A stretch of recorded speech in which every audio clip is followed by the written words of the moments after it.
my family. Goddamn made my day. Take control.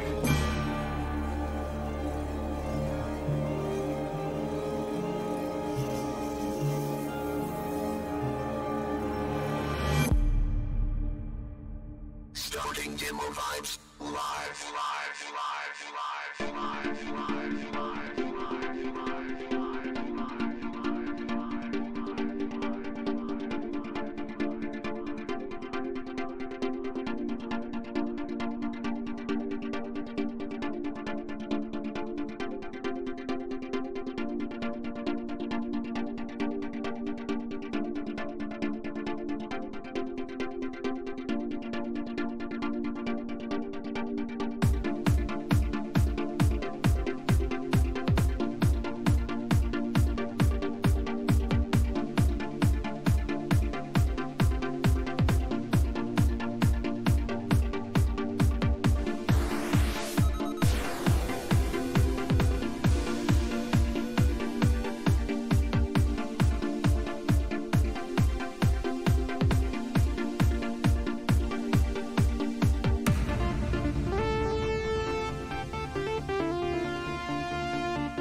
Good evening, everyone. How is everybody?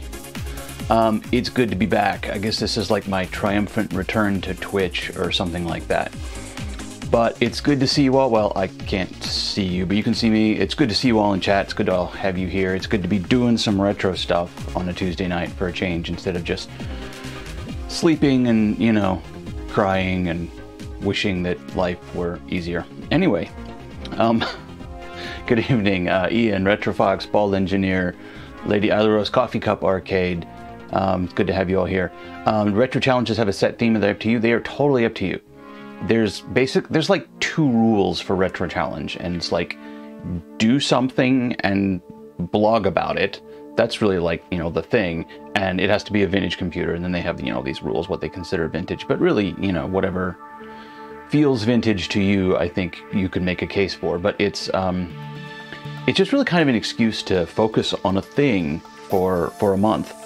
I have really bad retro attention span, and so this month I was just like, okay, there's a thing I've been dreading, I've been putting this off, I haven't been working on it like I should. This is an excuse to just dig in, get it done, and it is the BBC Master 128. I had this on for a while after Gedge sent it to me, and it's still basically in that state, and I really want to get this machine up and running. So I figure what better opportunity than just take Retro Challenge and say, all right, Retro Challenge is the month where I try to make some progress on this machine. So that's my plan for Retro Challenge. And yeah, so I took some time yesterday, day before yesterday, got it out on the bench, and got the bench set up where I could actually work on it, get the video converter out, do the things. And then I updated my post on Stardot. If you do !topic in the chat, there's a link to that post. I posted it like a long time ago after I'd been dealing with this for a while, and I was just like, okay, fine, I'll register on the forums and post about it. And just kind of sat there for a while, and then I just, you know, had this 6 month later necro bump where I said, okay, here's some details, posted some screenshots, stuff like that, and I got some pretty good feedback on stuff. So it's time to take a look and see if any of those suggestions pan out, see if I can figure out how this thing works, because I was a little bit uncertain like what it was supposed to be doing in various places. So now I can actually have a reference of what people say, all right, this is normal, this is abnormal. So we think we're doing, you know, okay, sorry, yes, !topic, that's a link to the blog, and the blog is where, you know, everything has to be written up, and I guess blogs are pretty much retro at this point too, so that's just like bonus retro. So that's the page where all the categorized posts on my site about the BBC will go, and in one of those, I think it's in my introduction post, is the link to the Stardot, to my thread in the Stardot forum. So if anyone wants to follow along there, if someone wants to post it in the chat so other people can see it, rather than having to, you know, dive 3 layers deep in the links. Hey, Amigos Retro Gaming, good to see you too. Thanks for being here. Thanks everyone for being here. It's much more fun doing this with people to hang out with. So, speaking of hanging out with people, I've done the Twitch thing, and I put all the exclamation marks in my video title. I've been threatening to do this for a little bit, but if you type !Discord tonight, I have unleashed my Discord server upon the world. I don't know why. Probably there's going to be 3 people there, but, you know, whatever. We'll see how this goes. But the big reason I've decided to like do this now is because it's a month-long thing. There's only a few Tuesdays in this month. I'm going to be working on this thing a lot more than Tuesday, and I thought maybe I will stream some of the stuff in the Discord, post about it there. Obviously, my big write-ups are going to go on the blog there at vintageboot.net. But I might, whenever I have the chance, Discord is a little bit more of a, you know, quick, just fire it up and do a thing. So I might stream some of this stuff even through Discord. So if people want to hang out there, I hear some beeps from my Discord. It's probably people joining. First, okay. Thank you, Coffee Cup. It's not a race. So yeah, There we go. There we got people's in the Discord. So like I said, I love hanging out with you all, and I thought the first place I definitely want to advertise this is on the Twitch stream, because this is where all the regulars are, all my friends. So yeah, hopefully this link will work throughout the stream. If not, I can update it quickly. Let's see how things are going here. All right, where are people? All right, there's. I don't know which channel was the default one people pop into. I'm new at this. I'm bad at this. But anyway, so that's a thing, and hopefully it will give me a nice cozy place to hang out and do some more work on this throughout the month of October. Like I said, this is my Retro Challenge. The Retro Challenge website has links to all the other participants of all Retro Challenge, and everybody's doing something different. And also, there's a completely new segment, I guess, to Retro Challenge this year, which is what they call the Endurance Challenge. I love this idea. Instead of, like, you know, building or working or programming like this, the Endurance Challenge is I'm going to use a vintage computer as a daily driver for as much of this month as I can. It's people documenting, like, shifting their various computer tasks to an old machine. So see how old a machine you can use as some sort of a daily driver. Now, obviously, they're not going to do web stuff. The web is just a hot mess, and modern computers barely do it. So can't expect it to do that. But there's a lot of things you can do. A lot of things you can do with these. So hold on just a minute. I'm going to actually mute my own Discord here for a minute, because I forgot to do that before starting off the stream. Did the Raspberry Pi 3B for a year. It's fun.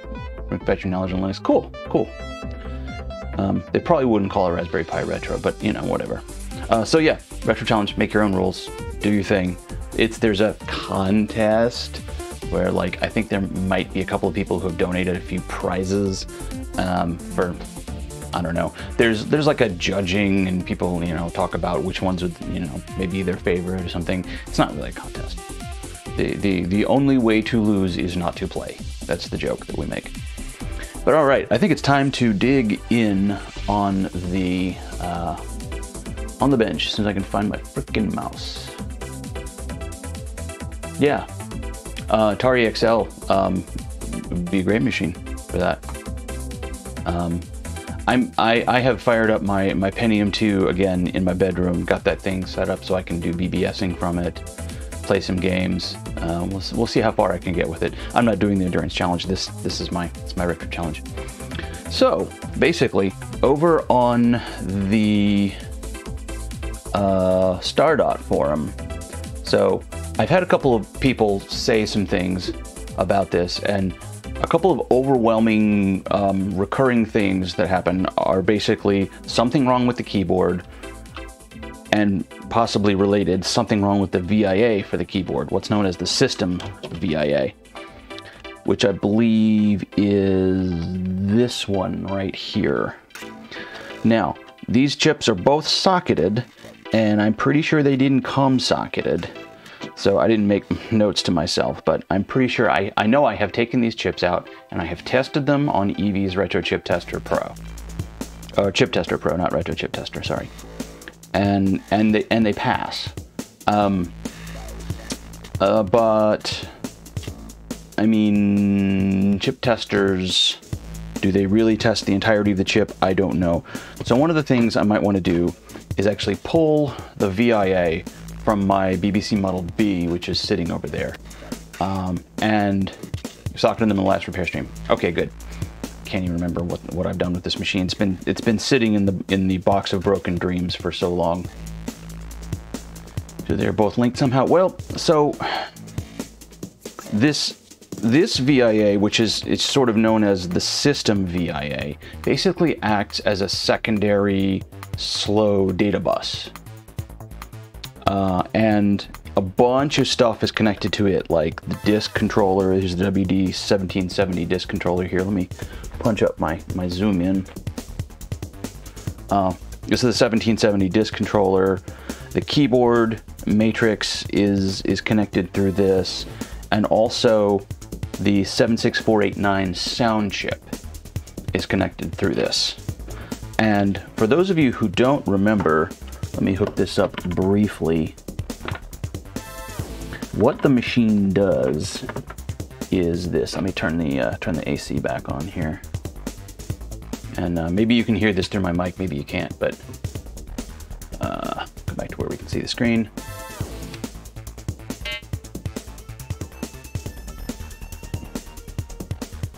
I don't know if you can hear that in the background or not, but it's making a horrible, horrible noise.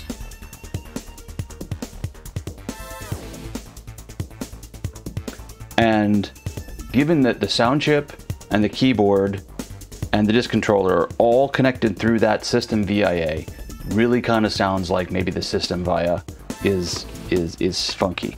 So we're going to disconnect the speaker because that is stupidly annoying. But all right, so we've done some other things in the meantime. This chip right here, well, this whole assembly is a ROM switcher. It's a quad ROM switcher. And this is a thing that Kjell Sundby made, and it connects to this little rotary switch and allows you to set the mode of your master. You can run it in BBC Model B mode. Honestly, forget what 2 and 3 are. One of them is like a debugging ROM, and then this one is master. So basically, you can do everything. It restores full Model B compatibility to a master. But I bought it, conveniently enough, with the quad ROM chip itself. So that has a known good copy of the MOS, the machine operating system ROM. So I popped that in just to make sure that, you know, we don't have a bad ROM or something. This is the original Acorn Mask ROM here. So that's not it. That's good. So the thing I can do now is test the VIAs. I'll pull one out of my Model B, replace the system VIA with that, see if there's any difference. And then the other thing that they said to do is check the keyboard. The keyboard, unlike some other machines, the keyboard on a BBC is just a passive matrix. Here's the bottom, and you may or may not be able to see here, there's no footprints for any ICs.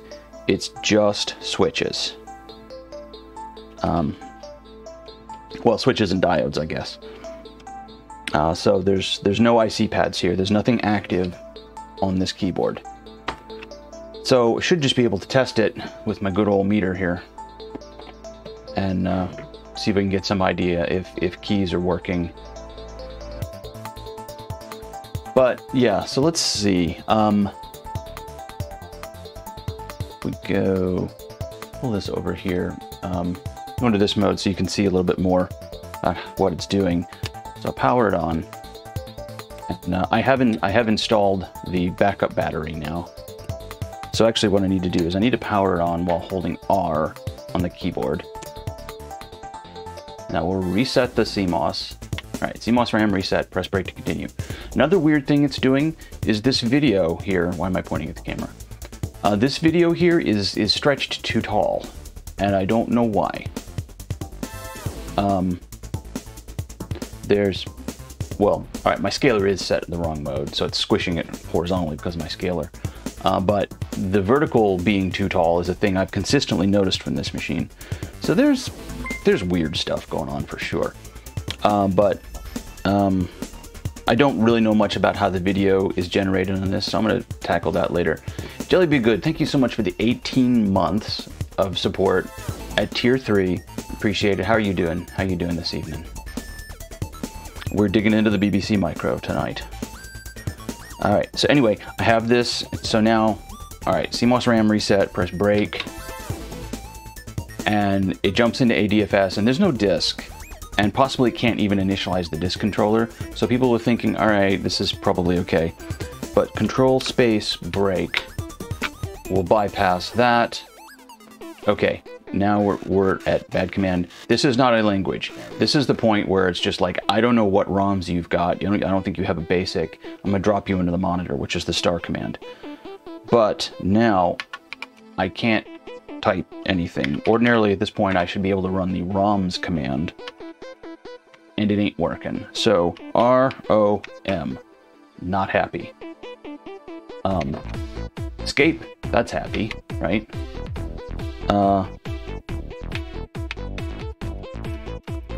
The space we clearly used before because control break gets you back to here, but control space break breaks into here. So space is doing something, but I can't actually type a space command here. So I don't think it's this. I don't think it's the keyboard, but check it out. So anyway, I'm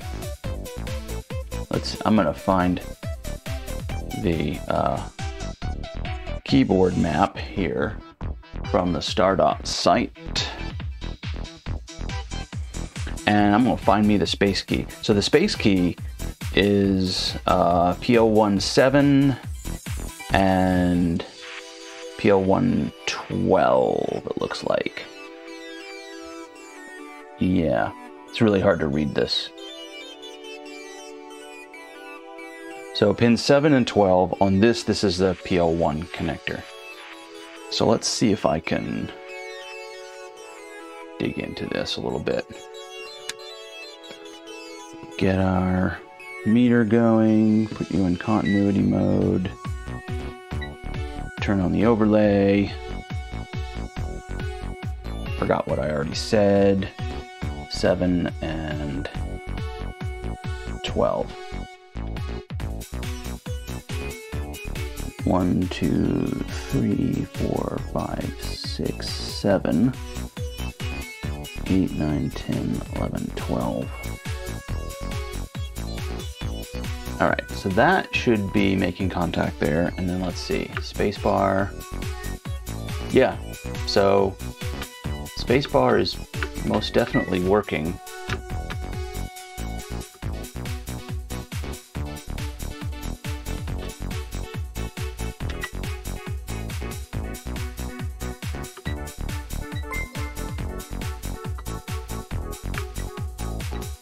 My continuity meter's going off because sometimes it manages to make the resistance on these keys when they close is never 0. Sometimes it's 100 or a couple of 100 ohms, but sometimes it seems to be going close enough to 0 to trigger my continuity tester.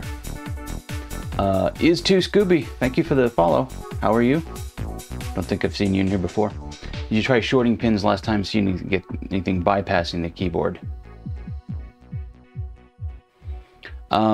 So if you're talking about the constant beep, the constant tone from this, what I've been led to understand is that's the 76489 not getting initialized properly. When you turn a BBC on, it fairly famously makes this boo beep noise, and it sounds like it's getting the command to start that beep, but never getting the command to stop it. Because it goes boo, does a bunch of initialization, then stops it and goes beep. So somewhere in that initialization routine, it's not getting to the end of it and not shutting off the first low-pitched boop. It's booping and never being unbooped, basically. And again, probably because the bus is corrupted on this system via the system VIA. So, I mean, the space key is definitely working. Let's try a couple other keys. Like, I should be able to write, type ROMs. R, let's spot check R. I'm gonna look at this. Let's see if I can find the R on this chart. All right, R is pin, all right, PL2 pin 3, along with PL2 pin 6.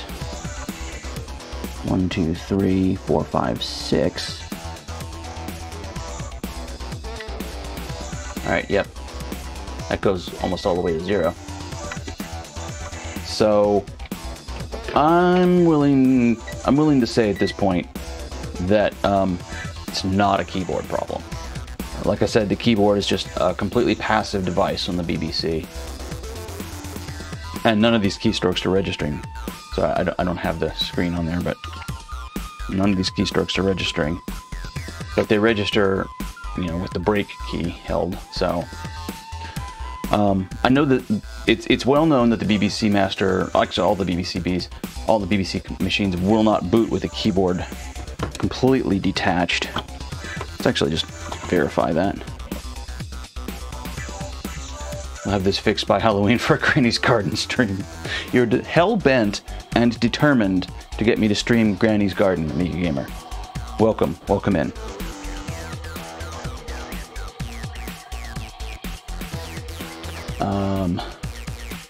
Never seen a BBC before. This is the guts of a BBC. I might have my BBC B out in a minute to steal a chip from. And you can see what that's like. All right. So turning this on. Yeah, so it's behaving exactly the same way. Probably the beeps are there. Yes, it is still beeping exactly the same way. So yeah, really acting like it can't initialize the keyboard. Can't read from the keyboard.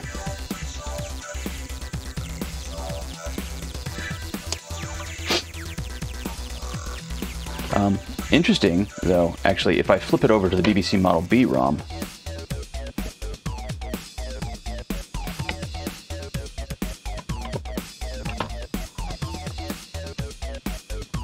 reattach keyboard. If I flip it over to the Model B ROM,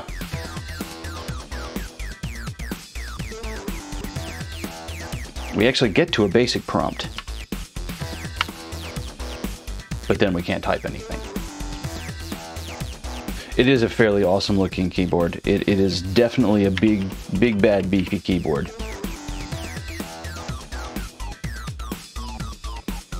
What happens if I switch it in the middle? I bet it'll just completely crash. Nope. Still running. Interesting.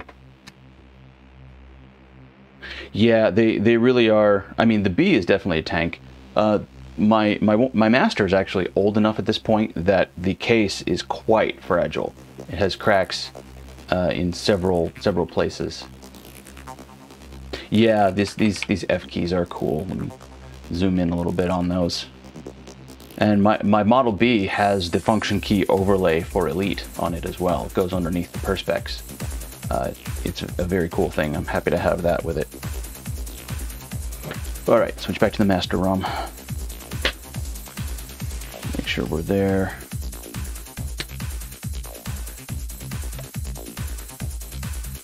Yep, just Acorn ADFS. All right, keyboard I think is probably sorted. So let's check the VIA. The hell with it. All right, this is off. I'm gonna move this just a little tiny bit. It's really quite a mess on the bench, and the underside of this power supply is just the bare board of the modern power supply. So there's actually like AC underneath here. I can't get it to where you can see it, especially not in this view.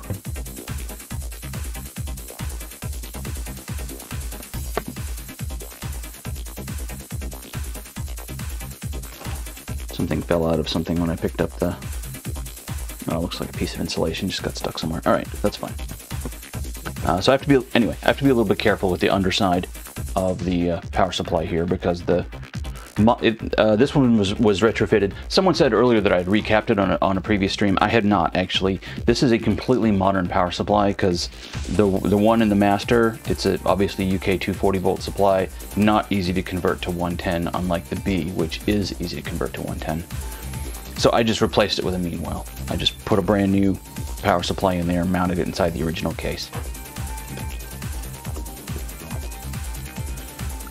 So now, it's going to be a little trouble to fit here on the bench. I'll try to, as much as I can. Time to break out the B, and we're just going to borrow its VIA for a few minutes. I promise we'll give it back. This is the Model B. It is, believe it or not, actually smaller than the 128. but it is an absolutely monstrous machine. Luckily, though, it's easy to get into, so I can just... It's got 2 screws back here. These machines, sort of like the Apple II, were really built to be tinkered with. And it's just 4 screws here to pop the case off. 2 there. And 2 down here.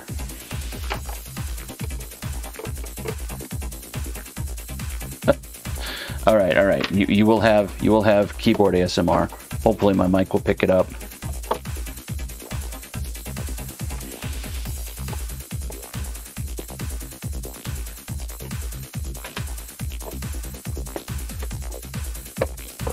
All right. Here we are. Are we ready?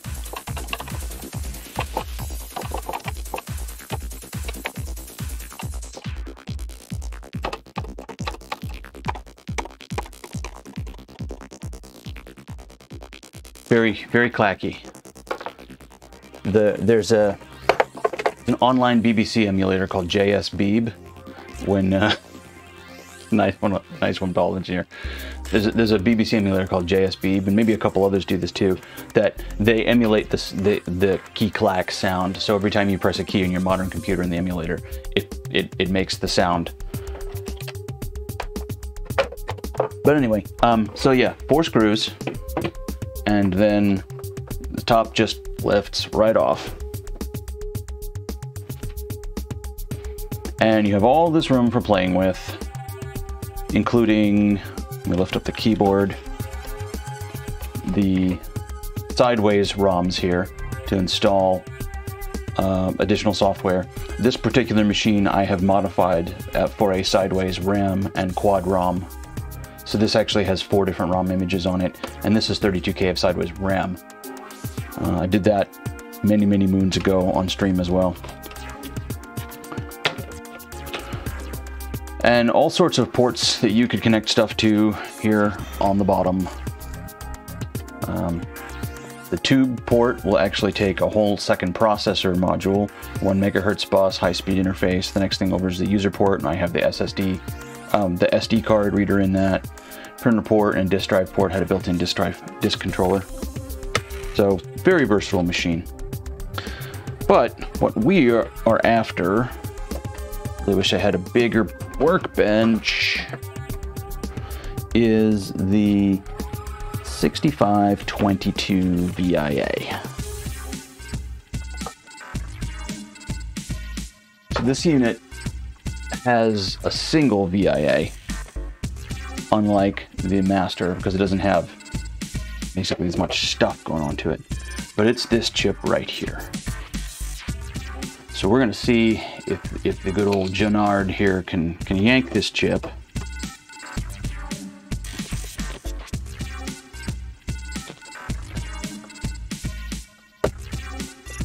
Almost. There we go. Got it. So that answers my question about whether or not I'd done this before, and the answer is no, because that chip was very hard to pull out.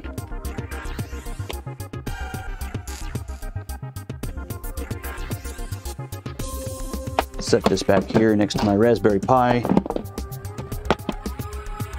My Raspberry Pi, of course, the great grandchild of the BBC Micro, pretty much.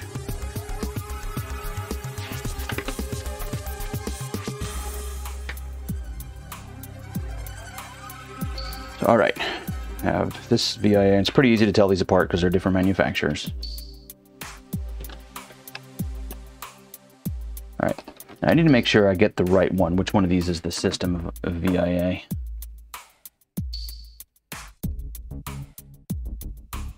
So I'm going to refer to my thread on Stardot. IC8, 6502. Which I think is this. Yeah, this is clearly IC6, so this is the system VIA. So let's get in there, pull that. That was pretty easy. That was almost too easy, honestly. Now I worry that it wasn't making good contact. Because yeah, this was... I guess this was a soldered chip that I'm now putting in a socket, which it's a turned pin socket, so it should be okay for that. Anyway, all right. So that set aside, 6522. We'll install the BBCBs, 6522 in place. All right, that feels pretty solid going in. Let me just double check all the legs that I didn't miss one. All right, that looks good.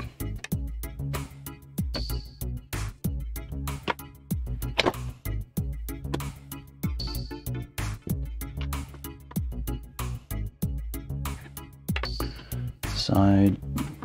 Yep, I have the notch on the right side. That all looks good. Let us fire in the hole.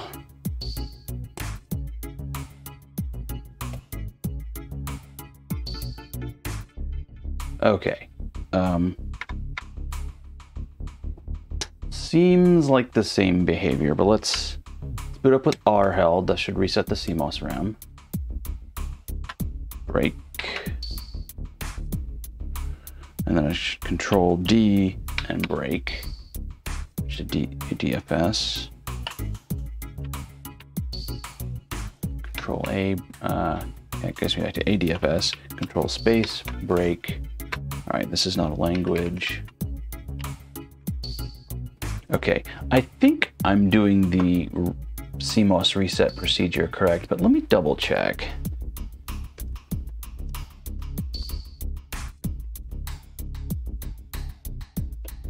All right, so here's the, here's the sheet from Retro Clinic. Throw that there. So this is actually the battery replacement that I have. It's built by them for this specific machine. All right, hold down the R key while keeping it depressed, turn the machine on. Keep holding the R key down, you should see CMOS RAM reset. Done. All right, release R, hold control, break.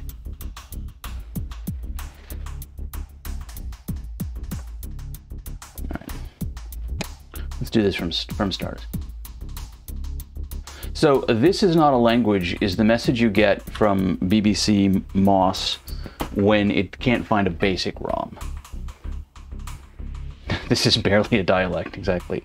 This is not a language. This is some sort of system of pictographs. What that means is I couldn't find a basic. And apparently that is semi-normal when you're resetting the CMOS because it hasn't enumerated which ROMs it has yet. I'm a little tiny bit fuzzy on this still. All right, I'm gonna start the process over. 12% of a language, yeah. All right, so now press break. All right, well actually what it tells me to do is right here is hit control break. If you have MOS 3.5, then the reset is complete. All right, if you have MOS 3.2, you'll need to proceed as follows, which I think this is what this is, and this is MOS 3.2. Control down, Control F. Press and release the break key. All right. All right, this brings you to supervisor mode 0 under ADFS. You should have a message saying this is not a language and a star prompt, which we do. So this is theoretically sort of kind of working. I'm gonna go to sit down mode here. All right. At the star prompt, you need to type the following: conf.file9 return. All right, can we type anything? No, can't type anything. So even with a different VIA, which I know is working because the BBCB works, still host. So, all right, not the VIA, which is on the one hand good. On the other hand, I ordered 2 VIAs yesterday, but whatever. Can't hurt to have spare VIAs around. All right. So, okay, one more test completed.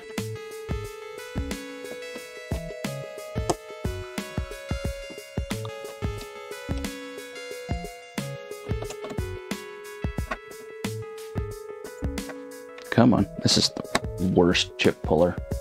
I mean, it's better than nothing, but it's still pretty crappy.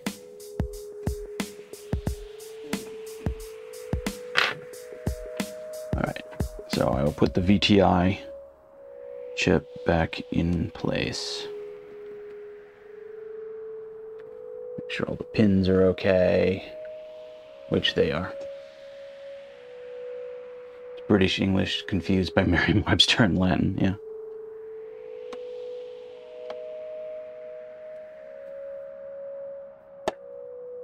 Nope. Going into these sockets likes to screw up pins.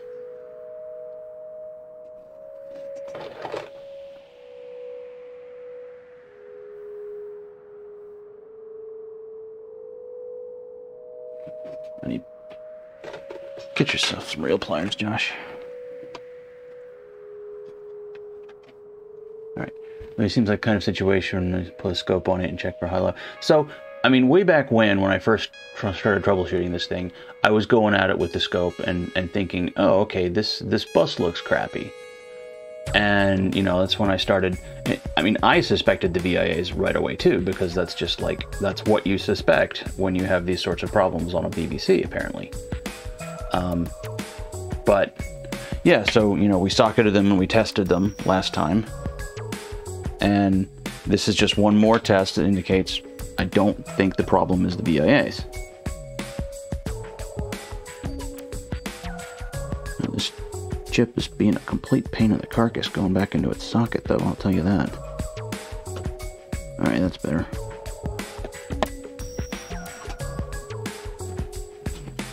Oh. Old man eyes.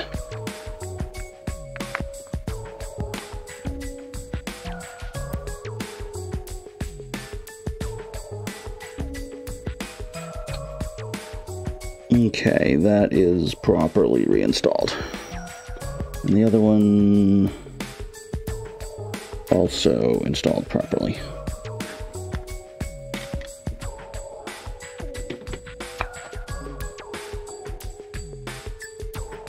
Been on the floor a few times, yeah. I'm gonna maybe forego that step.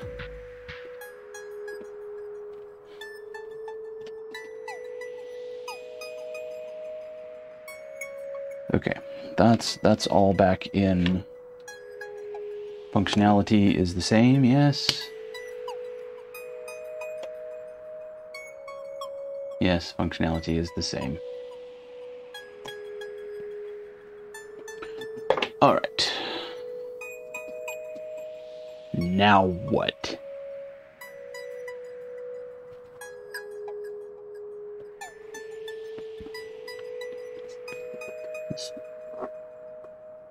Actually, no, I'm going to pull out the quad ROM because this quad ROM is not sitting nicely in this socket. In fact, I might just remove this socket and solder the quad ROM in later, but since I don't think it's the MOS ROM either, I'll put the original mask ROM back in.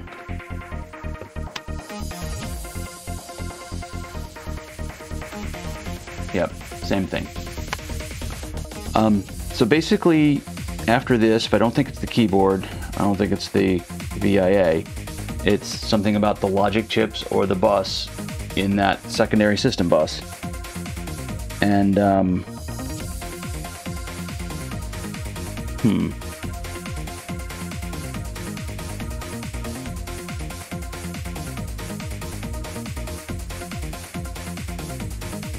let's get the keyboard out of the way.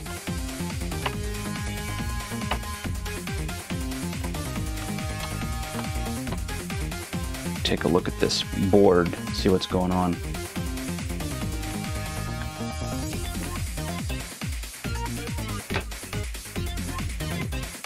All right, there's a socketed 74 LS 174 here as well. So I'm guessing I did that before. There's a 7406. I can't tell what it's really connected to. All right, at this point, I think it's probably time to turn off bits stuff. off them anyway.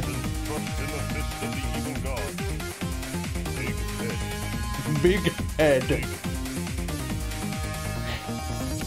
How's it going, Pixels of Dawn? I'm doing all right. How are you? How are you tonight? Thanks for stopping in, and thanks for shouting out Pixels of Dawn, Amiga Gamer.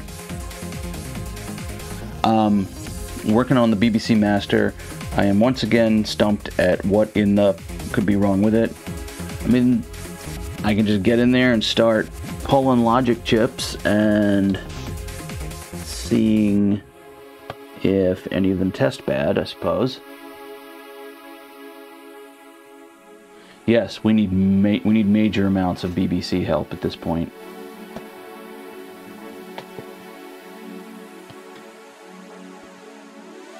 All right, so this 7406. Can't even find its stupid footprint. Okay, all right, here it is.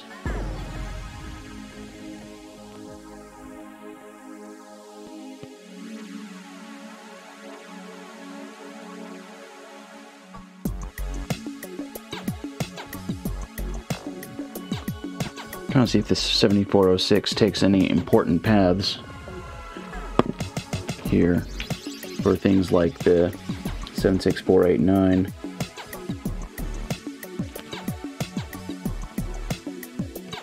The control looks good. He's well animated. He looks sprightly, you know, when he runs. Like, if it wasn't for the game, this would be a pretty good game. I love that one. I love that one. Thanks for shouting out Amiga's Retro Gaming, Amiga Gamer. If it wasn't for the game, it'd be a great game. That's just the ultimate compliment for a game, isn't it, right?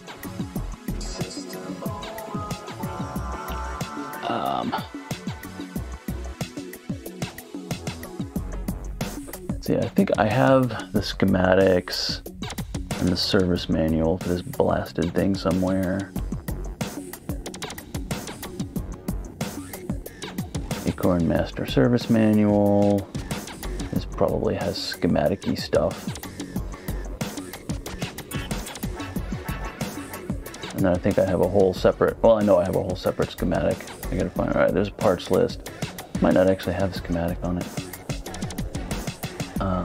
But anyway, BBC Master Circuit Diagram, here we are.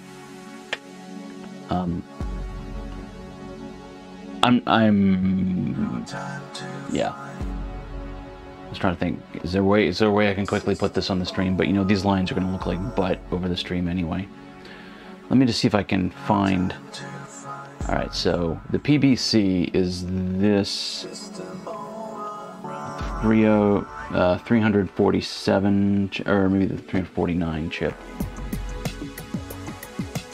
IC21, yeah, IC21. So this is the peripheral bus controller, and then that connects to, should connect over here to IC8, which is the VIA that we've been messing about with. All right, maybe on sheet 2.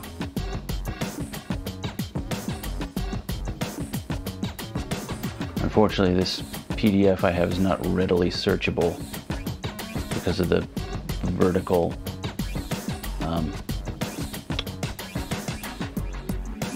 reference numbers that they use when they drew it. All right, IC8,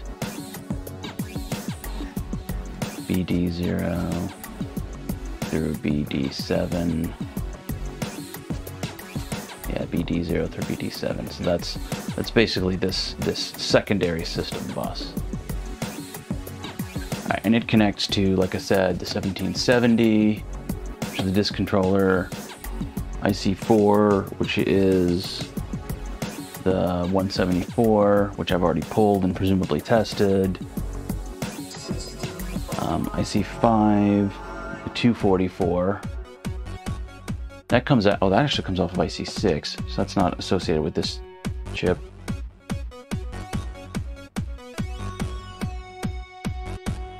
What else comes off of it? Oh man, everything is just everywhere on this schematic.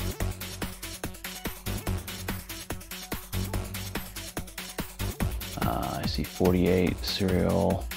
I see 49. What the hell that is. I don't think it's important.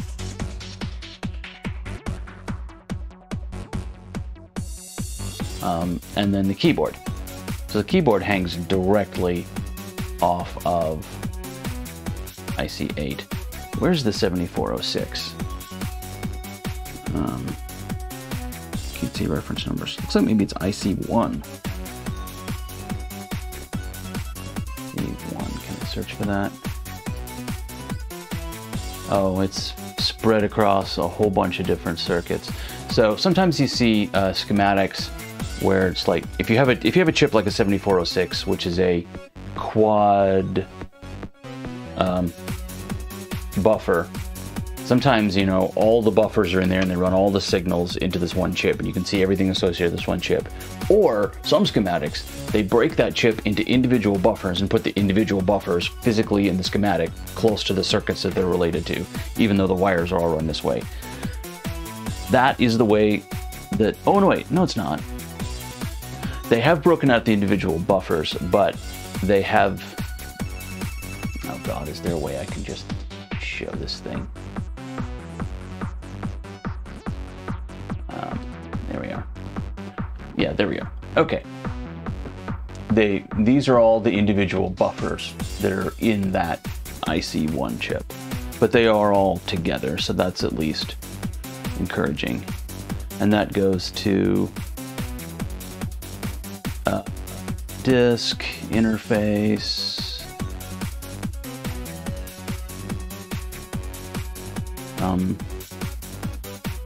yeah, PL2, PL1. Where's PL1? The keyboard is PL11, PL24, so that's different. But okay, all right. So IC8 connects to that. All right. These are all the signals associated with IC8. I need to move this thing around so y'all can sort of see it on the stream, kind of, sort of, almost. Can I zoom in a little? That's maybe a little better.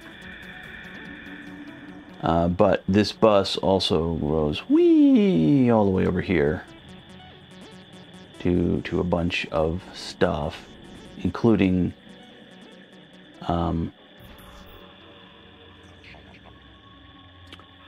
let's see,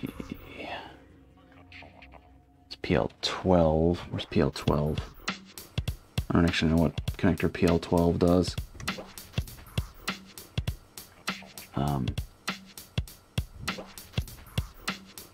Alright, PL11, PL12, 24. Alright, IC16, that's the keyboard encoder. Can I find IC16? I feel like it should be around here somewhere. And yet, I do not see it.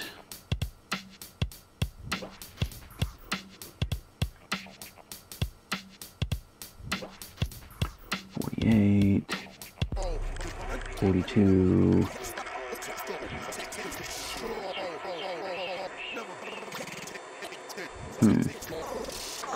What do we got here? Can't find a designator on this chip here.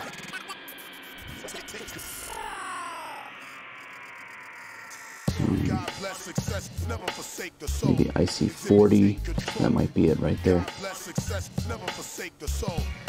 C16. IC16, where are you? 3425, numbers are going down. C14, 15.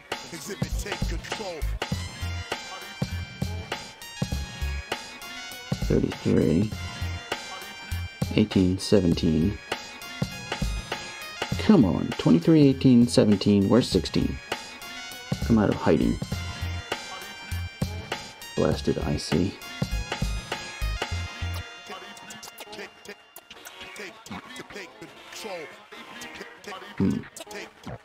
Who knows? Which of you knows where IC16 is hiding? What are you? You're a Hitachi something or other. Oh, you're covered with a sticker.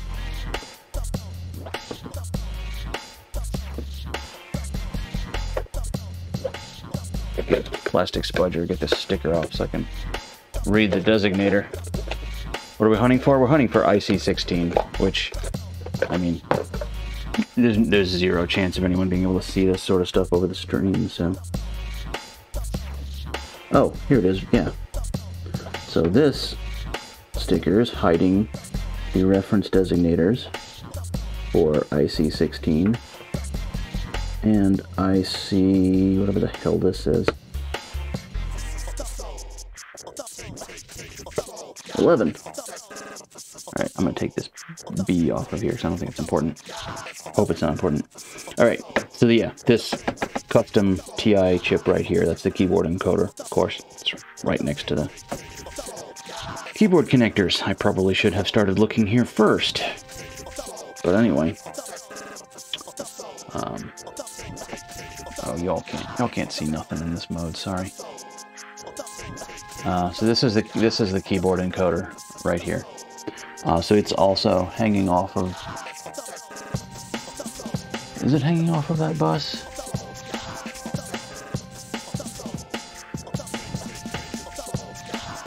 PB7, alright, port B and D0. Port B, it's a generic, alright, and then port A, it's the SA information. Yes, it's hanging off of SA, which is another one of the, there's basically 3 buses hanging off the VIA, and one of them connects to the keyboard encoder. So, okay.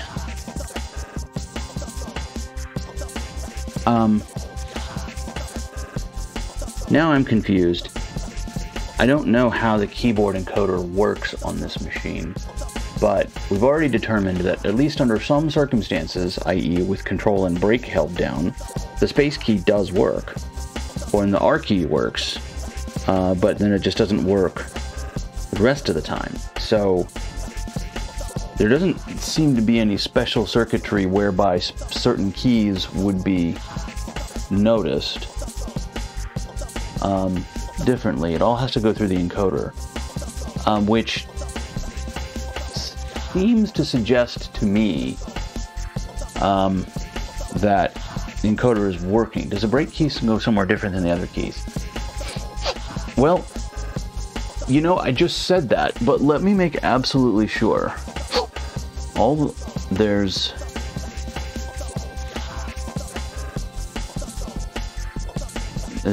There's a pin on this connector here called BAT, which I wonder if one of these LEDs is like literally a low battery LED.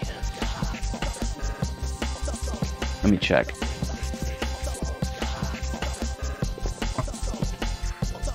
Go over here, get the top case where I hit it, where I won't step on it. All right, so here is top case. All right, no, it has power on, caps lock, and shift lock. So I don't know what the BAT pin on the keyboard would be for. Seems to run up to this other thing's called BAT, and up to IC11 through around a bunch of diodes.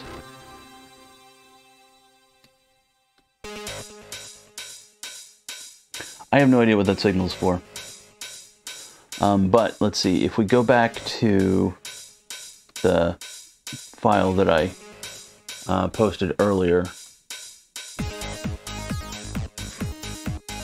this is the keyboard.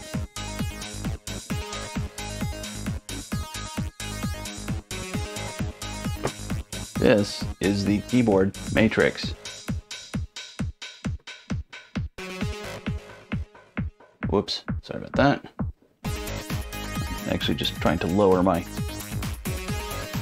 local volume here because I'm listening to the background music here in the room. Brake. Where's brake on the matrix?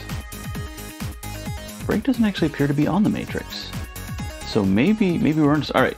Yes. So the brake switch is pins 13 and 14 of, I guess, the PL24 connector. So, all right. PL24,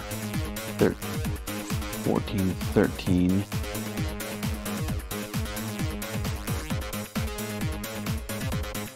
Um, 14, 0 VB, 13 is labeled keyboard switch.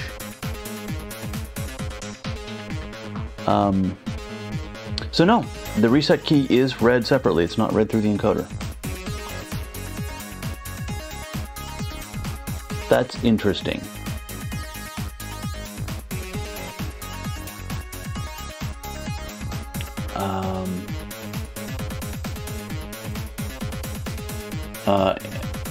Amog vibe. So the music is Demo Vibes Live, which is a thing that Wilby and another scener, I can't remember, did at a demo party where they just live remix covered a bunch of different tunes. I really dig it, and it's, you know, like an hour long. I can just sort of leave it going in the background, and then Foobar will fail over to the next volume of Demo Vibes, which is good stuff.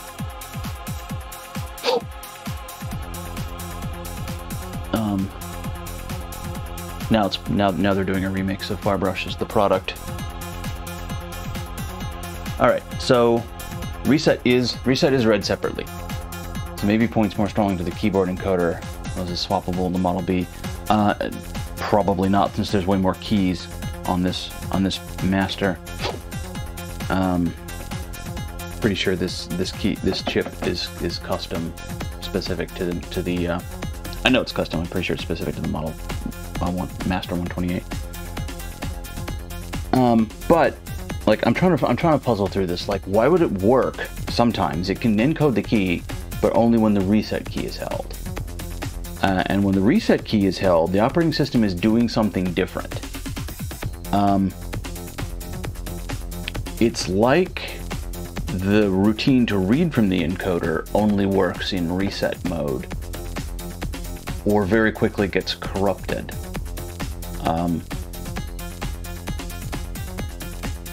I think if the hardware were wrong, I don't think we'd be able to do any of these break sequences.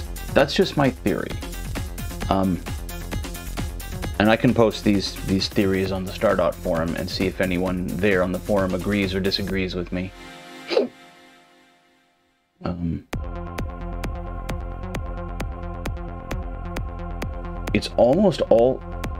It's almost starting to all feel like weird software glitch. And like, why would we be getting a weird software glitch on this?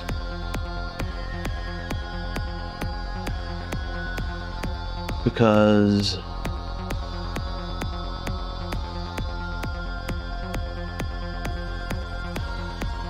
alright, so the only other interesting signals on the keyboard encoder is one called CA2. Don't know what that does. Let's follow it along.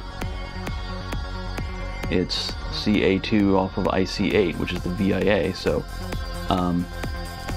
it's probably some sort of enabling or addressing thing. And then NKBEEN, which I'm guessing means numeric keyboard enable. So basically numlock, I'm thinking. And that comes off of an LS74LS259, which is a MUX, 4 to 8 MUX. So it's just turning 4 bits off of port B into various signals via the MUX. And again, there was a, let's see. Yeah, there is, well, there's power on, there's caps lock and shift lock. There's not actually a number lock. So I'm completely guessing that NKB enabled. NKBEN is numeric keyboard enabled, but maybe it's something else. But it's not directly affected by reset, although the software could do God knows what. Are the ROMs stock? Yeah. So this is the sole ROM in this master, And apparently, whereas it's multiple ROMs in a BBC B for like the file system and basic and something like that, apparently it's all one ROM in the master. It's a much larger ROM, and it contains the filing system, the ROM monitor, and basic.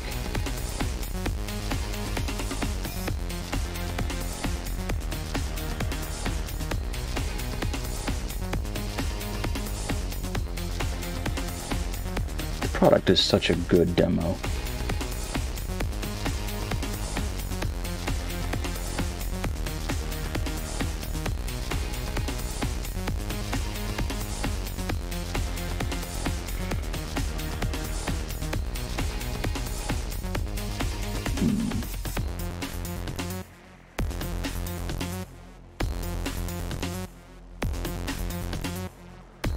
I mean, I guess...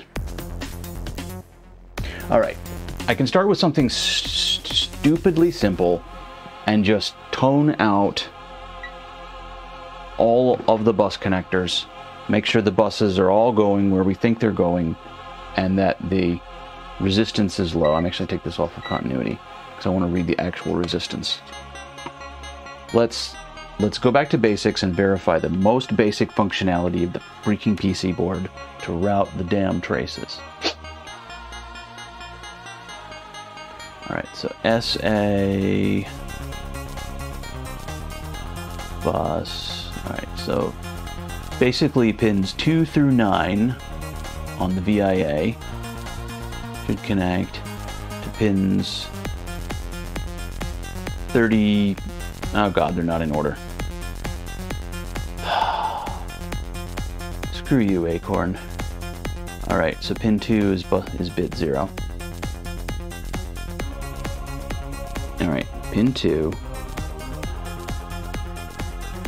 should go to 34 on the keyboard controller. This is a 40 pin dip, right? Yeah. 40, 39, 38, 37, 35, 34.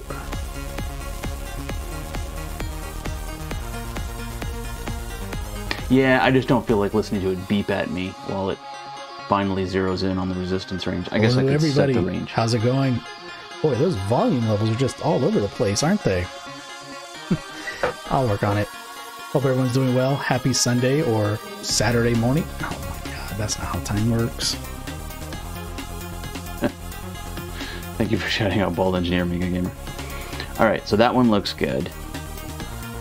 Alright, bit 1 goes the next one down, 33. That's looking good. About as good as this meter can read. Alright, next bit to 32.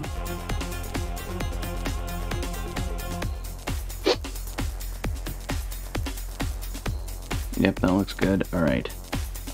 0, 1, 2 onto bit 3. Just the next pin down. That looks good. Bit 4. Now we jump all the way back up to pin 37. 49, 39, 38, 37.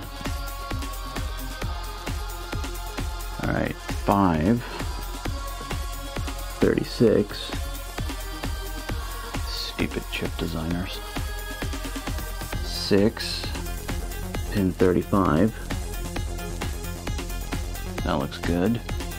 Bit 7. We jump all the way down to pin 29. 1, 2, 3, 4, 5, 6, 7, 8, 9. That looks good. Okay, so the SA bus looks good. CA2, let's find that, because that's 28, which is this pin right here. That weird other chip active signal, or whatever the hell it is. It should go to pin 39 on this via. And indeed it does. Indeed it does. Okay.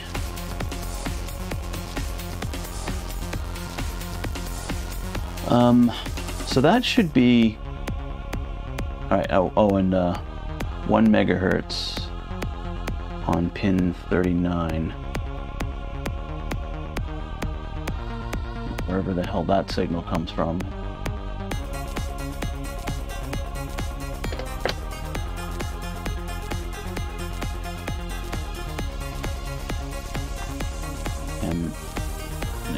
Type this MHZ. Figure out where that comes from. From sheet 1. I hate you so much, schematic. Alright, and you're on pin.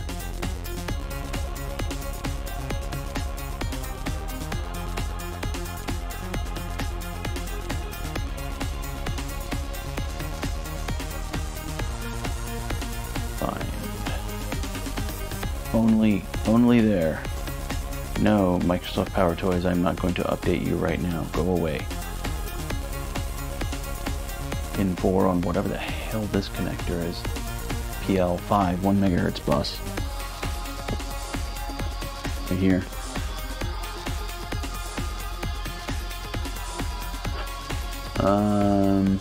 Pin 4 on the 1 megahertz bus.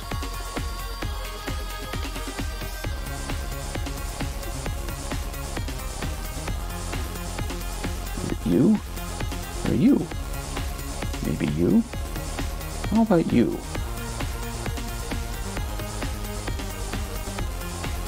Suppose I can just put a frequency counter on it and see if there's 1 megahertz, because I'm assuming that a bus called 1 megahertz is gonna have a 1 megahertz signal on it. Could be wrong. Stranger things have happened.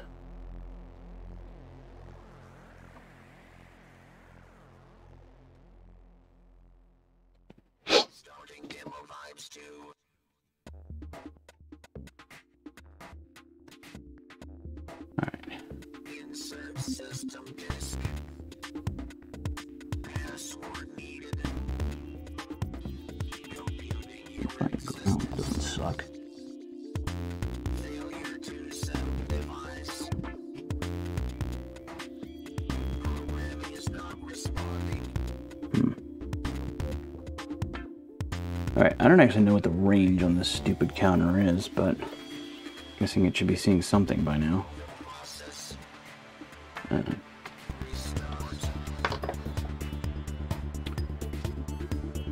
Come over here.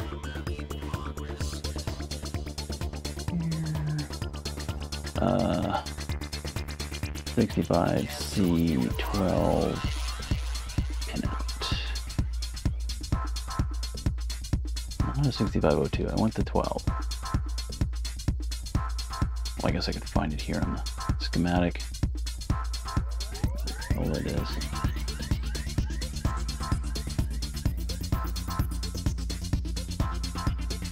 The 6512 GTE part is kind of interesting.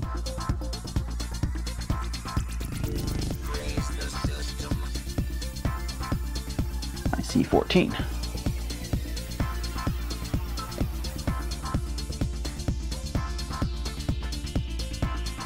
All right, 6512. You gotta have a clock on you. Where's your clock? Phase 0, phase 2.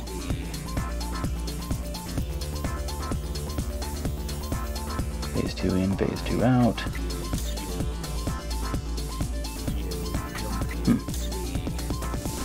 Anyway, all right, so pin 37.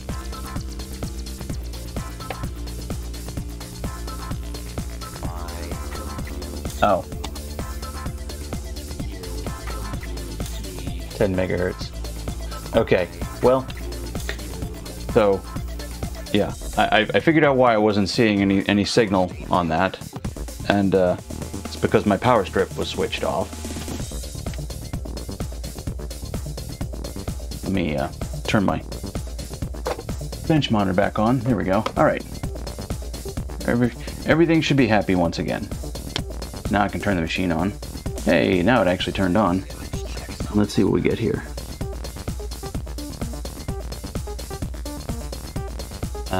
Yeah, that's basically 1 megahertz. I'm gonna call that close enough. So, alright, all the signals are getting to the encoder properly.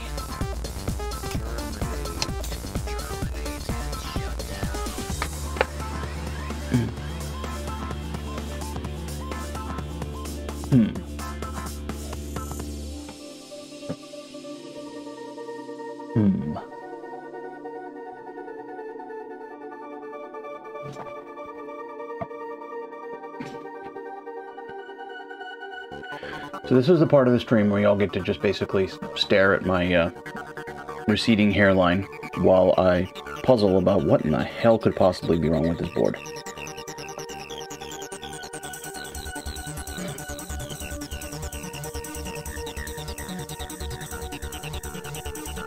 I mean, there's various things on it I could just start testing, like every logic chip that I have a tester for. The RAMs, they're 41464, so there's 4 of them. That's not a lot of RAM to test. Problem is, every blasted thing on this board is soldered. So...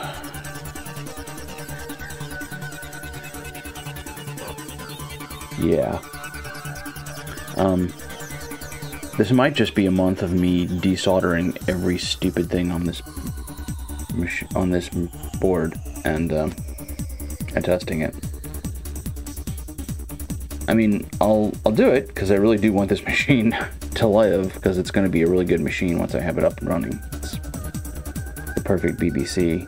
I'm going to do everything now that I have the quad ROM switcher on it, and I have a Pi tube and the SD adapter for it, Turbo SPI, and the master SD cartridge. So I have just like, I bought all this stuff to just deck this machine out, and the machine just does not work. Refuses to live.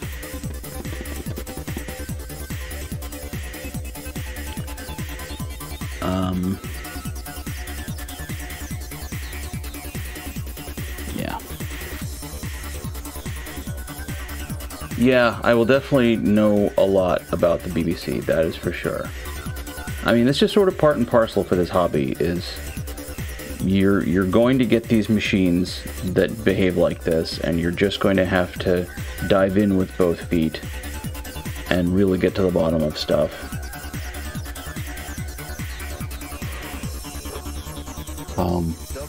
Yeah, I was really hoping to find some shortcuts that would give me an idea about where to look, but the shortcuts are basically, you know, the VIA, because it always dies apparently, except on mine, and then the keyboard, which, granted, I've only checked like 3 out of how many keys, but they seem to be working.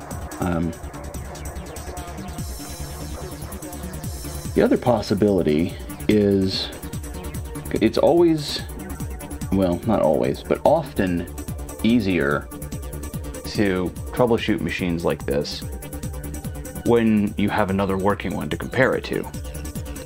And it would be possible, I think, to acquire a replacement board for a Master 128.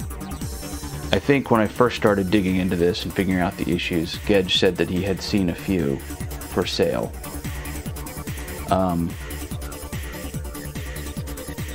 I certainly don't know anyone who has a Master 128 that I could borrow.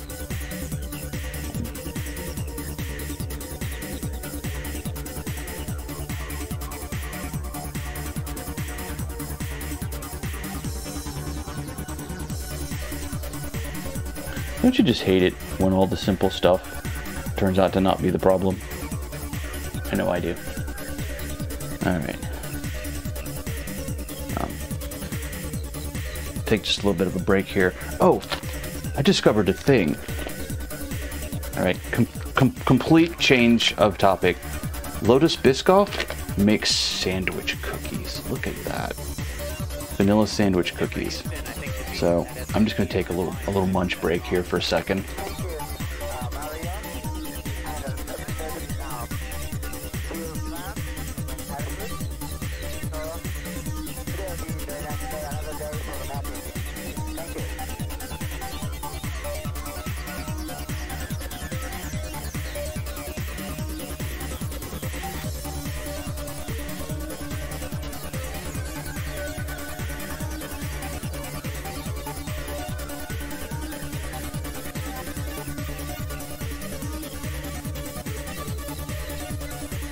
check all the batteries in my wireless mics and stuff. I'm gonna open the window in here.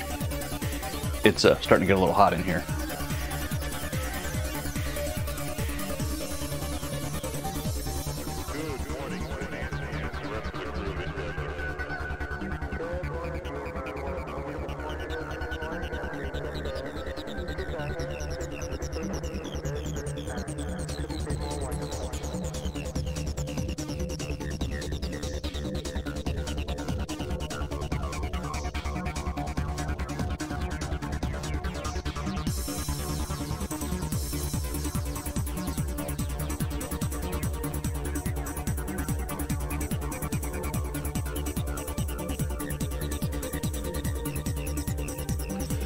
Yeah, Bald Engineer. I assume it's the brake key.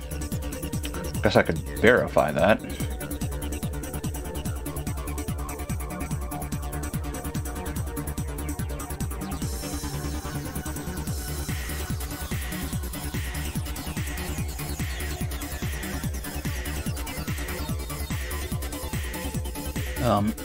Could be 13 and 14. On this connector here, let's put you in resistance mode again. 1, 2, 3, 4, 5, 6. 1, 2, 3, 4, 5, 6, 9, 10, 11, 12, 13, 14, 15 pin connector, I guess. All right, so here. What do we got? Yeah, alright. It's kind of difficult to hold these pins to get down, but alright, put you in continuity mode. That'll be easier. Yeah. Discovery unit, good morning. Hopefully today you take Discovery out of overdrive. Okay. Yep. So that is in fact the brake key. Yeah, we have verified that.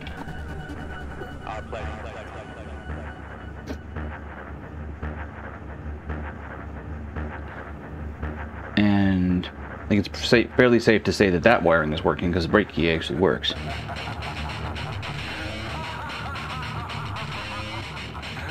This thing's connected to the BIA properly. I suppose technically I haven't pinned it out to its keyboard, to the keyboard connector. That's a pain in the butt, but I could do it. Doesn't look like it's on the encoder. No, the brake key is not on the encoder. Good evening, Namcos. Thank you for the raid. How are you all doing? You might be in the middle of notorious Twitch ads. I'll hang out just a little bit.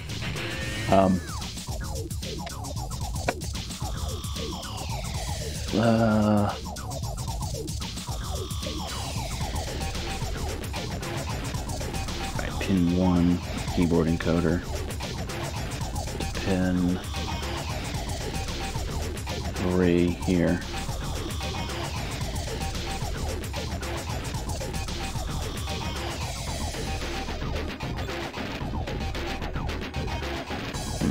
Interesting. 0, 1, 2, 3.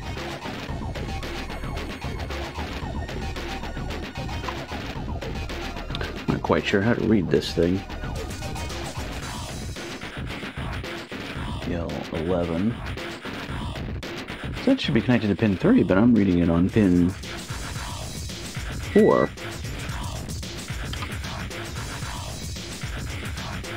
Ow. Yeah, it would help if I actually had my probe on pin 1 instead of pin 2.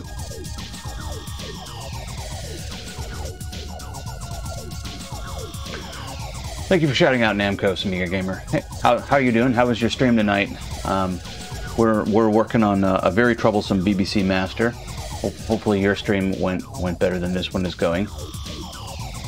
Coder uses that to interrupt the 6522. CI2 is either an interrupt or out. Interrupt in or out on 6522. Oh, okay. Yeah, alright, that makes sense. Yeah. for the encoder to tell the 6522, hey, I've got a key. You should listen to me now. Sounds like the kind of thing a keyboard encoder might want to do.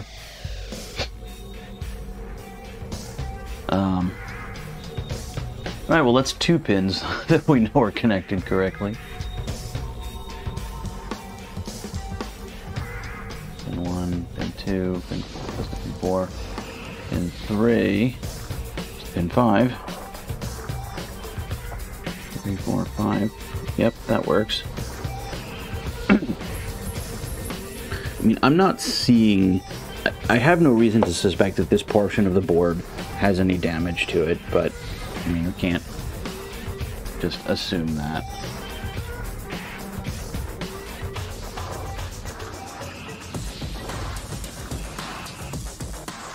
Just need to make sure the scope of that signal toggles when you press a key. Yeah, that would be interesting. Tried to the ZX VGA Joy for possible ZX streaming. So I've seen that device. It looks pretty cool. It's a, for those who don't know, you plug it into the expansion interface on a ZX, and including a 48K, right? And it gives you VGA output, presumably, you know, emulated, and then a joystick, which I guess is Kempston compatible. That sounds cool. I have an actual original Kempston interface for my 48K Spectrum. But then most of the time I use my DivMMC Future when I'm doing ZX stuff.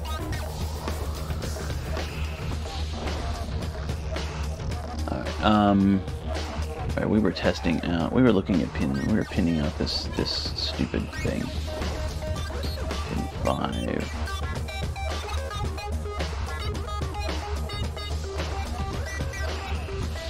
They're scattered all over the place. I don't even see anything connected to pin 5.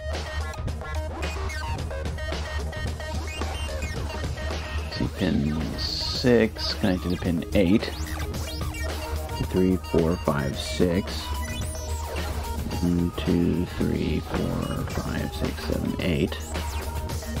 Yep, that looks good. Use it with a ZX bus extender, DivMMC. Okay. VGA output plus OSLC was very good. Oh, nice. Alright, 7. 1, 2, 3, 4, 5, 6, 7, 8, 9. Yes, indeed. And 8 connects to 10. And it does. So like that. 9 connects to 11. Indeed. If I can hold my probes on it correctly. Okay, yeah, that's better. Okay, pin 10, there's nothing on pin 10. 11. Pin 12.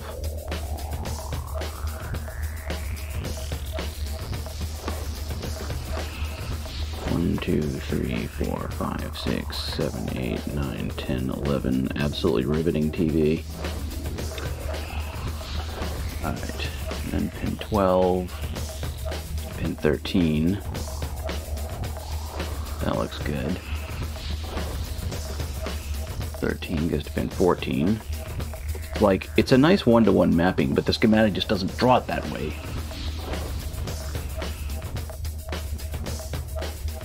Alright, and then one more and one more. That's pin 15. So that all looks good. The encoder IC CA2 outputs to VIA and NKB, and then inputs from VIA. Okay, CA2 goes low when the key is pressed. KB enable goes low while scanning the matrix. Ah, okay.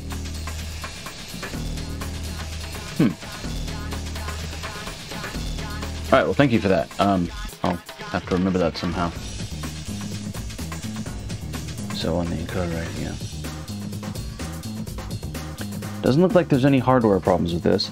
I suppose it just could be a flaky keyboard encoder that, while it's trying to scan, giving bad data to the 6522, which it's then passing back up to the processor and gumming up the works pretty badly. That is a thing that could happen.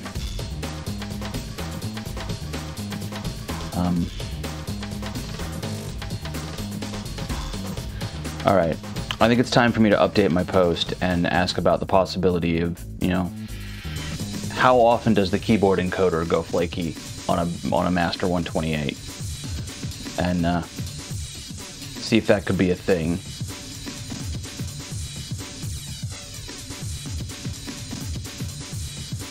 The other possibility, and again, I mean, it can clearly differentiate between different keys on here because it does it when I have the brake key held down. I was going to say, this IC21, which controls the 6522 via, I believe, and make sure that's the case.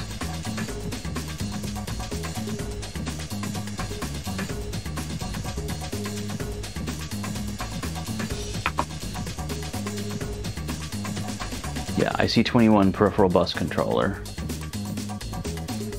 The via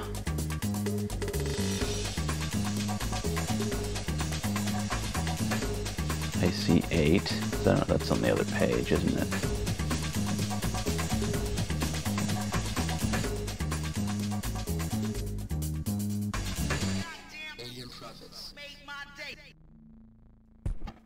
Yeah, CD, BD, CD, and ED. The bus is coming off the peripheral bus controller. And BD is what, okay, yeah, BD is what drives the 6522 and connects it to the peripheral bus controller. Ah, okay, I'm sorry. The peripheral bus controller has IC8 and IC3, which is the disk controller directly attached to it. The disk controller does not go through the VIA. That makes sense. You wouldn't want to run something as complex as a disk controller through the VIA. So that's really the other possibility here, is that it's a bad peripheral bus controller, 30049, bad keyboard encoder, 30047. Both of those are, of course, custom chips for the BBC. So, I'm going to beat my head against the desk here for a minute, and then kind of, yeah, the encoder seems to work when I hold brake.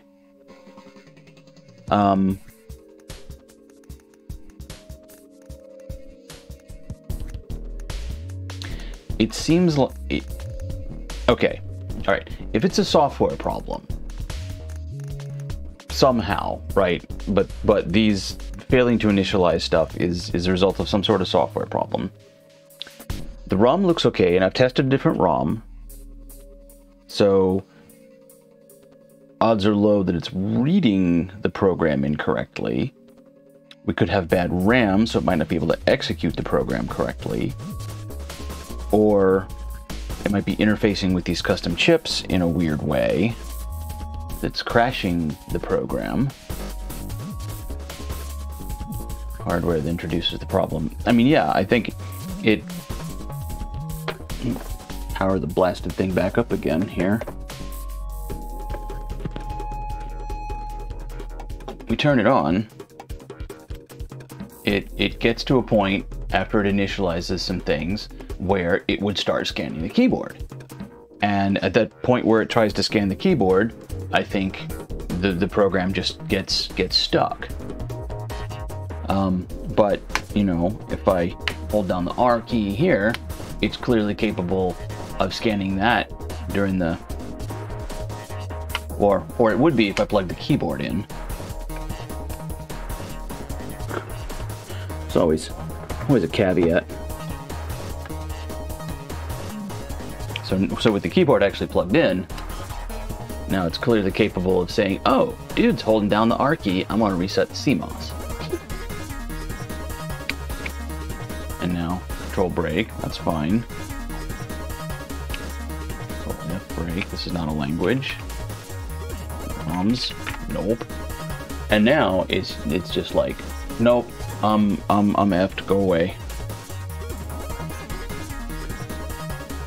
I'm desperately looking for clues to lead me towards what part to look at next, and I'm just not getting any.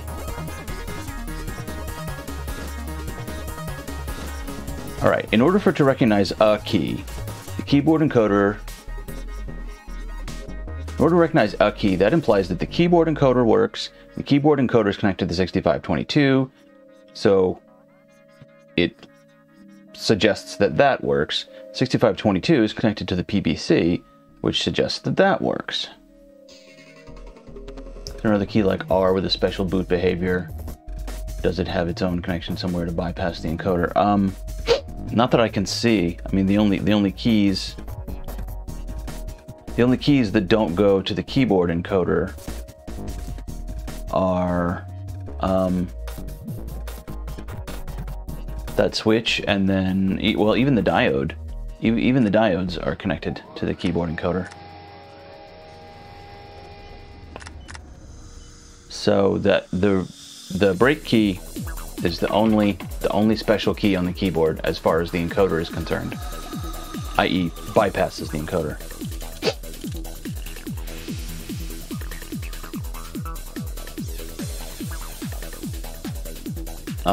As far as keys with a special boot behavior, I don't know, because I can do control space break, and that's clearly issuing another command. This is another one of the various different commands. You can do control D break, go to Acorn ADFS, control A break, sorry, D for DFS, A for ADFS. That's how you switch between the two on a master, apparently. Because on a B, you would just only have one or the other installed, but on a master you can switch between them. I don't know why, it's just the way they did it. Caps lock key does nothing. Break caps lock does nothing. So all the keys that do things in the break mode all work. Strong implication that the keyboard controller, the VIA, and the PBC are okay. Pretty damn sure the VIA is okay because I swapped it and the behavior didn't change. And I tested it in the chip tester.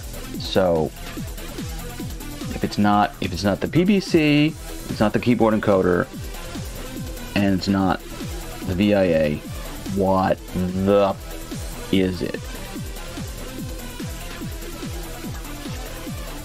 Fantastically annoying behavior, yeah.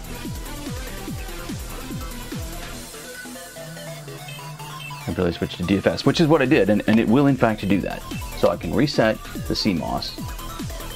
There we are, CMOS RAM, right? And then D break, Acorn DFS, A break, Acorn ADFS. Yep. So don't even have to hold down control. It's just D and A. Yeah.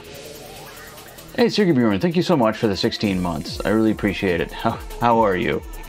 Other than meh. So painfully close to working is brutal. Yes. Yes, it is painfully close to working. It pains me to see this thing not working. Really meh. Okay, well, I guess I'm sorry to hear that, my friend. Yeah, it's doing all that stuff, and it just won't, like, get to the prompt. Space break. There's nothing. Control space break.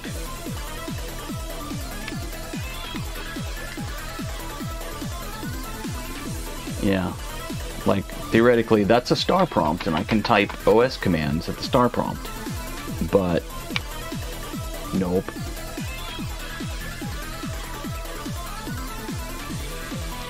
Yeah, it's so damn close to working.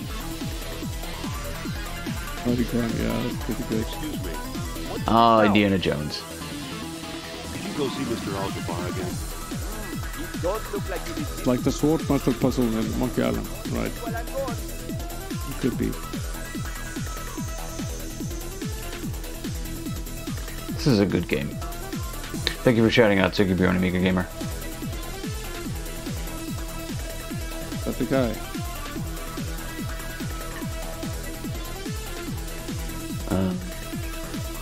Yeah. Arg, arg, arg, arg, arg.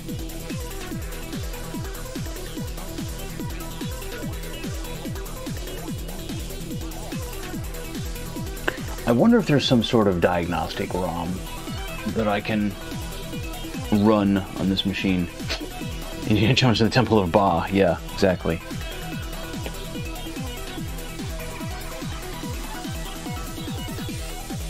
Would that be a good crossover or a bad crossover? I don't even know.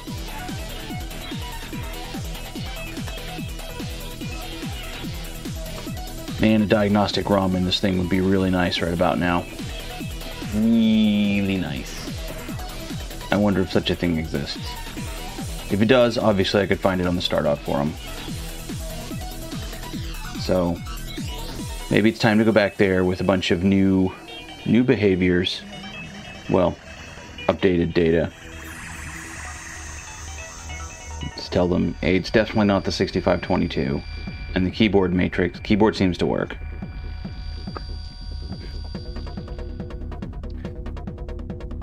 Finds an interesting thread. Ah, okay, do tell.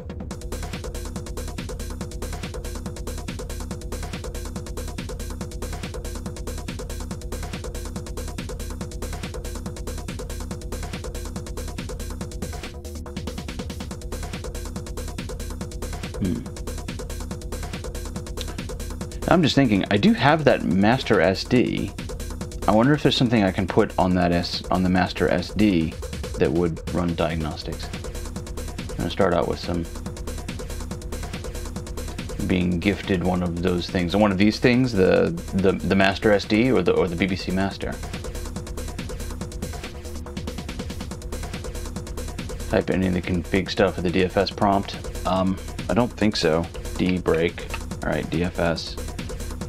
No, the keyboard is the BBC Master. It belonged to the father of your former CTO. Oh, cool.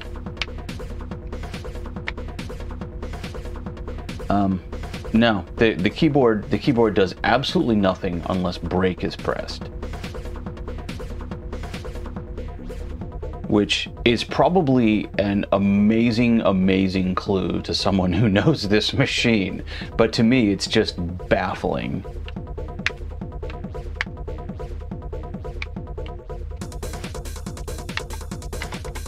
No. co.lang12, which is a config command to select the basic language, I think. Nope.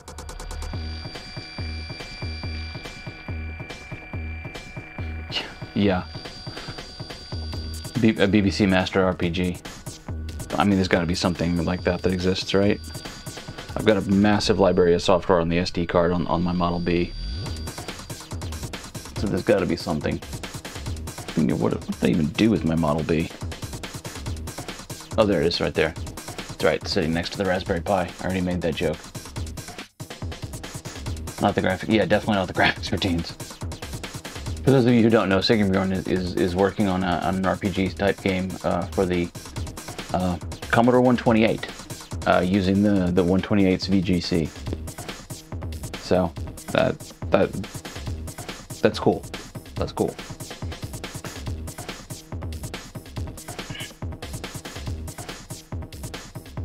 Full pseudo 3D now with movement. Oh, that's pretty cool. I haven't been able to catch any of your dev streams in a while. I haven't been able to watch much Twitch in a while, honestly. It's been super busy at work and super busy at home. This is the first, evening I've had for retro. Oh, that and playing Return to Monkey Island, which is a very fun game. I got stuck on that game day before yesterday. And it has a built-in hint system, Return to Monkey Island does. And I finally decided, oh, you know, what the hell? I'm gonna take a hint, see what the hints are like, and see what sort of logic, what sort of moon logic I'm up to on this one. And it turns out it was just something absolutely. I just hadn't thought to try this thing. I had been operating under an assumption, and it turned out to be completely wrong. And it was just, I read the clue and I'm like, oh, seriously? And I'm like, oh, right, yep, fine, that worked. And it's like, I absolutely should have done that. But now at least, you know, I know that I'm reasonably confident there's not going to be any moon logic in this game. So that I'm very happy about. I'm really enjoying it. The art style is very jarring. I don't like how everything sort of moves and animates in it. But the game is great. The game is great. I should really probably put the 6522 back in my... Well, I'll do it after when the stream's over. Which it may be, honestly, any minute now, because I am super stumped. Super stumped. I think at this point, all I can really sort of do is write up symptoms, write up stuff, and update my post on Stardot. And look for any of those diagnostic ROMs. I like to spend an hour a day on it, make decently good progress with it that way, sometimes more, not always super productive, but that's cool. I can't, like, I can't productively spend an hour on anything as to how I feel. I feel like I have to do 2 or 3 in order to get anywhere, but you know, that's probably not true. And that's probably just a recipe for burning myself out on something. So, alright. Let's path forward. Look for diagnostic ROM stuff. Maybe burn some ROMs, test those out in there. And failing that, start pulling basic chips and testing them. Like I can test these 4164s. Or 41464s. 4 bits by 64 to give me, it's 128K spread across these 4 chips here. So I can do that. I can't test the 6512 because I don't have anything that will test that variant of the 6502. I don't think they use a I think it's just a bog standard 6502 in the Model B. Yeah, Rockwell 6502 is what I've got in here. So I have no way of testing the processor. The ROM, pretty sure is okay. But the RAM and the logic chips I can test, and that's just a matter of desoldering and socketing the chips and testing them. Annoying, but simple. Simple but tedious.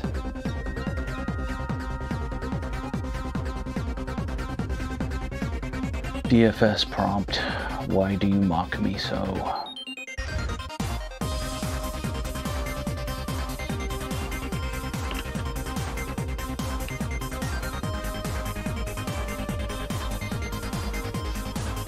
Press random keys and break.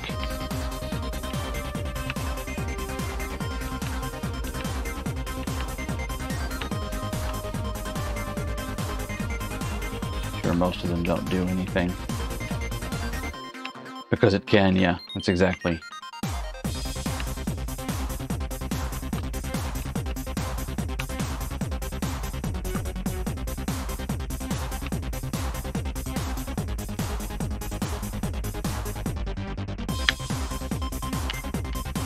Whoa.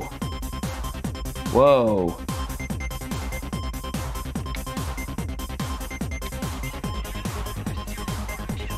Holding down the shift key. Holding down the shift key, and I can type. What the hell? Or the caps lock key. Holding down the caps lock key, and I can type lowercase letters. Or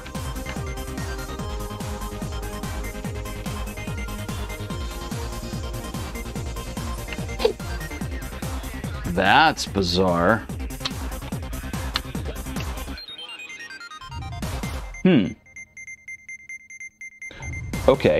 Okay, given this odd behavior, what happens if I try the reset procedure? Let me reload the reset procedure up on my screen so I can see it. All right. R. Yes, very wacky. Hey, Kevin's Tech. Yeah, it's definitely like if this were a Metroidvania, we just got ourselves a new skill. All right, these are, now hold control, press the brake key. Okay. Starts to Acorn ADFS. If you have MOS 3.20, which I think we do, control F, press and release brake. All right. You see, this is not a language and a star prompt. All right, at the star prompt, now we can type some config commands. PL11 where the keyboard connects to, yeah, it connects to, the keyboard connects to PL11 and PL24. All right, hold on the shift, I can type conf dot, which is interesting because I hold the shift and I don't get the greater than character, I get the dot, space,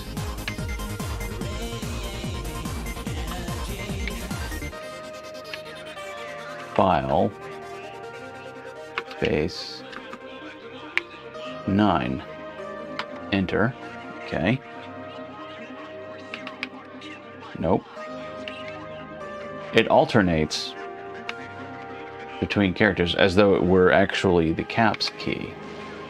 Yeah, because now I'm getting the greater than symbol.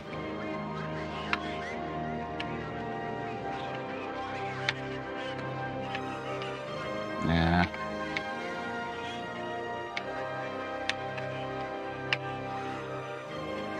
Nope. So if it's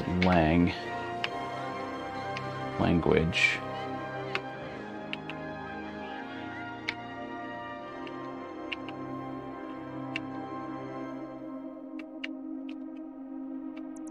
Alright, how can I type a 1? 1, 2. Conf lang 12. Return. Nope.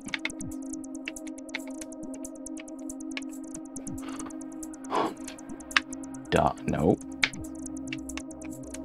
Dot. Mode.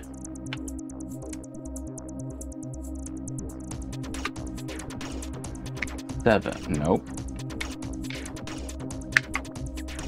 Mode 7. Turn.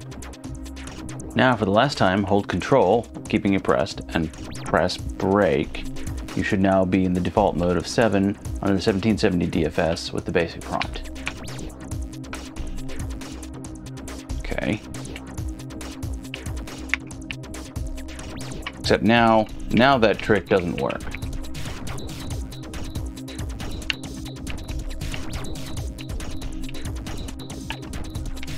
Now it's not loading basic. I don't think this is the basic prompt. Pretty sure the basic prompt looks different. Shift and cap go to IC10, which is a 259 latch. That latch is flaking out. That is a decidedly good possibility. Before England is a guy who claimed he was getting messages on BBC in the 16th century, the Dawdleston messages. Yeah. I mean, if there were going to be a haunted BBC master, this would probably be it. It is October after all. Alright, there's the 259 right there. IC10. Well, a 259 is a pretty easy chip to pull and test. So I can do that. I'm not doing it tonight, but I can definitely do that. Hell, I might bring this board in tomorrow to my office and use the good vacuum gun there. Really interesting. Really interesting. My power cycle. I mean, there's still the issue of the flaky. Well, no, the sound is coming because the program never gets to the point of turning the sound off. Maybe it doesn't get to that point because that 259 latch is screwed. Haunted BBC and a Pumpkin C128. Yeah, I've got all the October machines. It's the 128K machines. All my 128K machines are haunted. Luckily, well, no, that would imply that my ZX Spectrum was also haunted. Those are my 128s. I forgot I had so many 128K machines. Well, all right. This has been fun, but it's about time to shut this show down. Really interesting. All right. Yeah, I definitely want to check that 259 now. That's the next thing I'm gonna do. I'll post about it tonight and then try and pull it tomorrow maybe. Not sure what it does now. Well, I mean, I don't really know either. But thanks everyone for hanging out. I appreciate it. Appreciate y'all keeping me company while I scratch my head at this stupid machine. It's good to see you all. It's good to be back. Becky's probably got 256K in it though. Half the rampant's dead. Yeah. Good old Sinclair. Although mine's an Amstrad. Mine's an Amstrad Sinclair. Thanks Amiga's Retro Gaming. So thanks everyone. Amiga Gamer Kevin's text, last BBC was the original BBC B. Yeah, I've got my my BBC B is hanging out here because we borrowed its VIA. I should put that back in now while I'm thinking about it.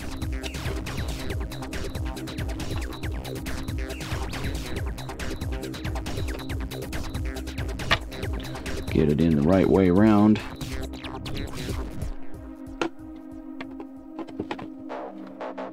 And there we go. Good, satisfying socket crunch. But yeah, here's my B. This was my first BBC.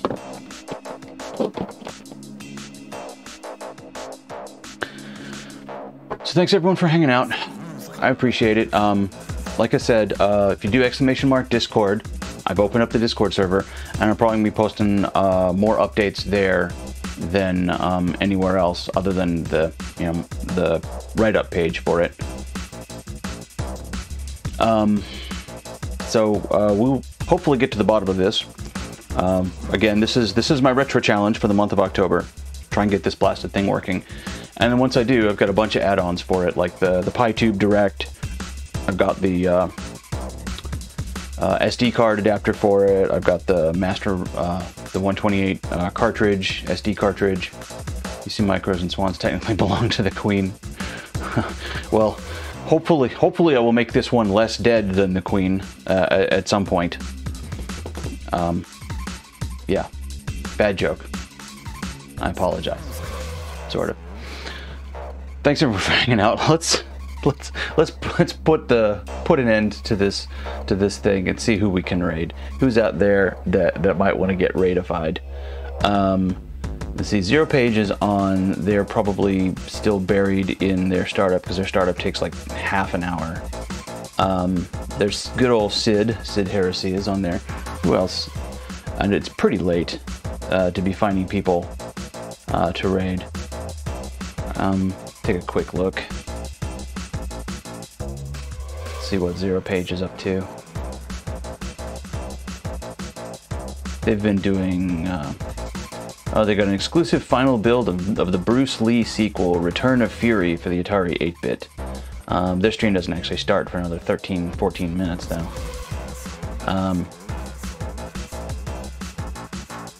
We kill swans now. All right. Yeah, so we're gonna head on over to Sid, see what Sid is up to. Pretty much the person I always raid after my streams. Again, thanks all for hanging out. Next Tuesday we'll be right back here, and again posting more updates. Let me here. Retro Challenge. There's the details about Retro Challenge, and there is a link to my page where I'll be posting my Retro Challenge posts, details up on the machine. I'm glad you caught a little bit of it too. Thanks for sticking around. Thanks for hanging out. And sorry I haven't been able to make many of your streams lately. I haven't been able to make very few streams, but hopefully I'll be fixing that. All right, we are going to head on over to Sid, and looks like the usual shenanigans over there. See you all around on the Twitters and the Discord. Have a good evening.